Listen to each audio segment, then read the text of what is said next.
Were you coaching to win tonight? Yes, I was coaching and to win. Yes, that was my decision solely. Let's go. Let's get into this. Big news already. The Eagles. You bench Hurts. You bench Hurts. You get hurt. Is how I see it.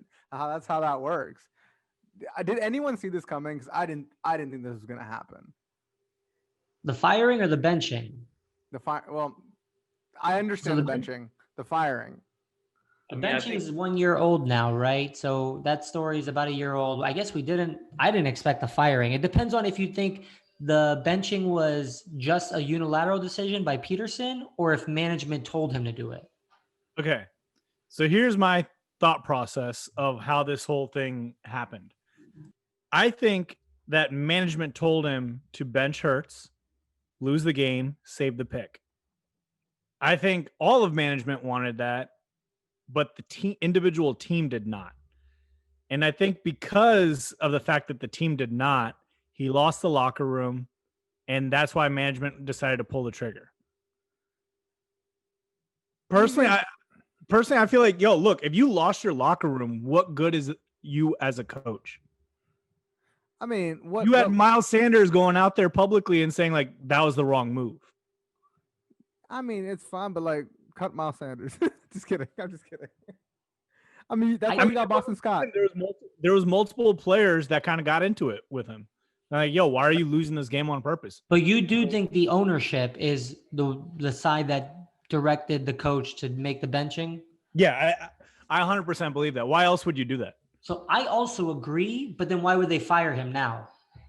I think there was no intent to fire him until they lost the team. The team lost the players. It lost the fans.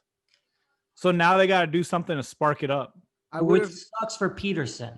If I was Doug Pederson, I would have been like, for the ones that were here a few years ago, look at your hand. You're welcome. For the ones that don't have it, look at my hand because you ain't got one. That's what I would say real quick to him. Because at the end of the day, it's about Super Bowls, right? That's all that matters, right? I would have been like, none of y'all were going to win a Super Bowl this year. None of y'all were good enough for that. I was that 1 year with Big Dick Nick. So get the fuck out of my face. Get out of my fucking locker room. It sucks, though, because he's following orders from his superior, from the owner of the franchise, and yet he still gets canned. Pete, you sound like you don't agree? No, I mean, I agree. My thought's a little different in the sense of, I get all that. I agree that I think from the higher up, he was told to lose the game, do the benching, right? But I think what they didn't expect was what transpired out of control from all the players from that, where it got to the point where, Carson Wentz was the first piece that was just already in the media. Then the rest of these guys came out. So it got to the point where I forgot I was reading ESPN or whatever, but Lurie basically was going over the last week or two, just thinking about the future of the franchise. And with everything, the way it transpired, he's like, I don't think this guy has the vision anymore. And let's say, even if he has the vision, he doesn't have the support of everyone on the team. He left a bad taste in their mouth. So they basically said, I've known him for 20 years. Think he's a great guy, but he's just not the guy that we think we can move forward with, turn the franchise around. Go ahead. Sorry. Yeah, because basically they finished 26th in scoring and 28th in passing yards, like 207 yards a game, and they're looking for some switch up, something. They're like, we can't go with this. I mean, half the team was like injured. The line was like decimated, and I would also argue, who cares about the locker room? A lot of these guys aren't going to be here. This is not the locker room you would want moving forward because the team couldn't win. Like, you couldn't win as a franchise. You need new blood in there anyway. Like, who are those guys? But you can't lose the locker room. Like, that's the one thing as a coach. Once you lose that, you lose all pull. Like, there's no respect. You literally have to wipe out all 53 players and start from scratch, or else remnants of that dysfunction will continue on with the new players. Like wildfire, right? They'll just keep spreading that. Right, because the new players talk to the old players, and the old players share what the experience has been, and then the new players get infected with that thought. To that point, I think this is the right move because the opportunity to hire someone new that is up and coming and have that person groom your quarterback is going to be amazing for them. Personally, I always think that the Eagles, whenever they move on from a coach, the next coach that they've made is the right move for at least a period of time. Chip Kelly, when he came in, he had a winning season. Like, he was killing it in the beginning. Now, the second after Chip Kelly, then they hired Doug Peterson, won a Super Bowl with him. I'm doing a bold prediction, and I think Andy Reid's guy is coming over here. Eric Bellini. How do you? Bellini or whatever. Yeah, I think he's coming. I think he's gonna come over here. He's a player's coach, and they're gonna kill it. I disagree, dude. I think Peterson was that coach. I think Peterson was the coach where they hired him and he was that lightning. He was that offensive guru. I think they made a big mistake. I bet you Peterson, if he's a head coaching job, or even if he's an offensive coordinator, he's going to be a steal. He's going to be a head coach, without a doubt. He should be. He's a good coach. Doug Peterson? Doug Peterson. Yeah, no, agreed. He's not, no other, I don't think he's lost any respect through the league. So He's he'll a get good hired. coach. Exactly. And I think that I do still think that like if management wanted them to like lose that game, management should come into that locker room going, we told him to do it. It's that simple. Right. They should have done that. And You then know what? who benefits from this?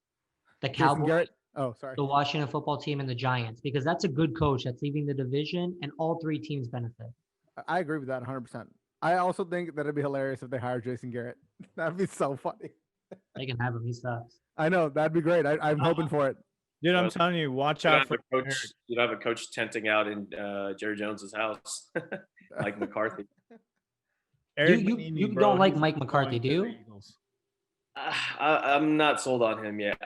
I did like him coming in, but I didn't like how long of a deal that we gave him and locked him in for that length of tenure. I'm not sold on him completely. Yeah. It happens. We'll see. So now one of the questions we have posed is what happens to Wentz, right? You have Hurts, who basically played the last handful of games, but you have Wentz, who's locked in on a contract. I forget what his numbers look like, but I think him and Jared Goff both signed the same offseason, and they were both the 1 and 2 draft picks, right? The year that they came out. What do you do with that contract? You have him locked in, but you spent a second-round pick on Hurts, and he looked good in the second half of the stretch of the season. I mean, I guess it's up to the new coaching staff. A new coaching staff can mend that relationship, I imagine, right? Like, I don't think that.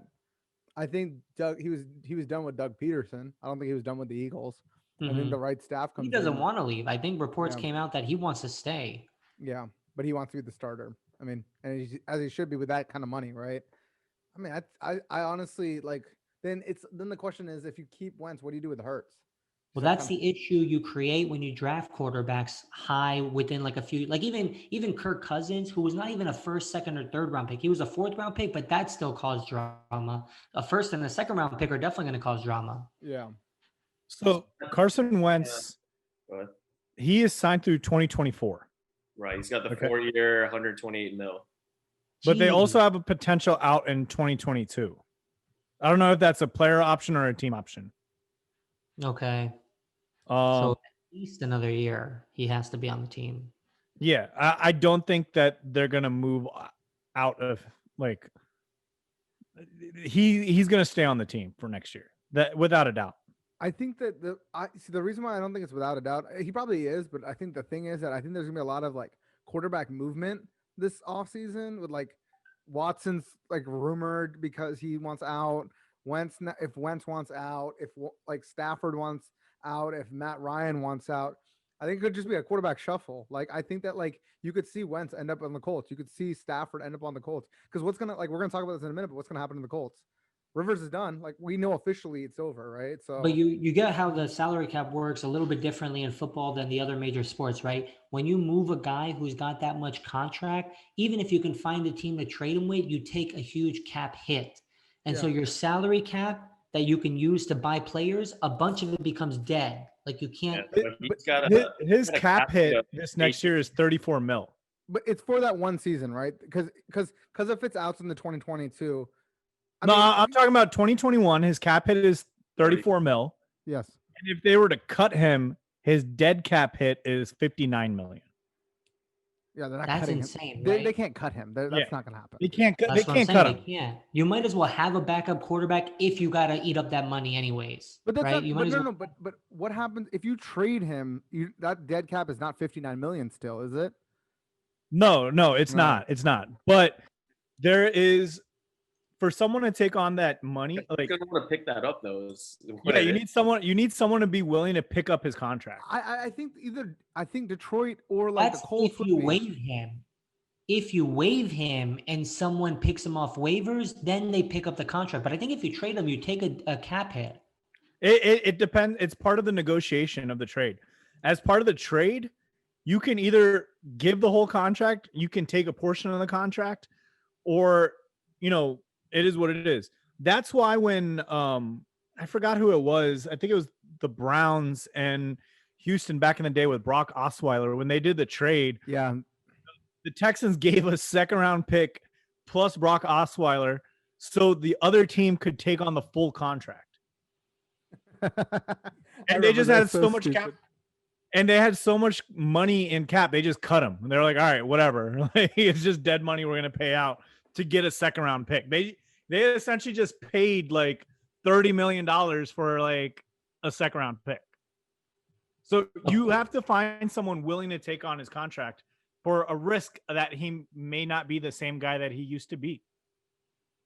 Okay, here we go. You ready for this? Yes. Tell us.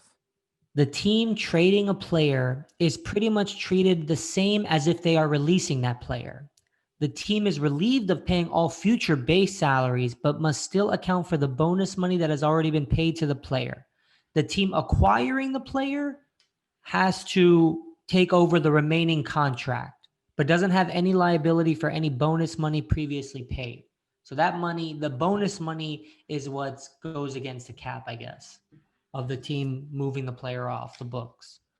Okay, so for his bonus money, his signing bonus for this year would be 3.2 million.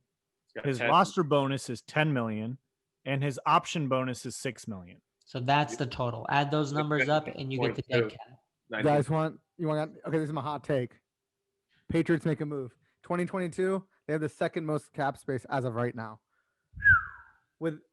Obviously it's a year away. They have effective cap space is 151 million as of right now with expiring contracts. Oh, you're talking about 2022? They'll Yeah. make a move for him, not this upcoming year.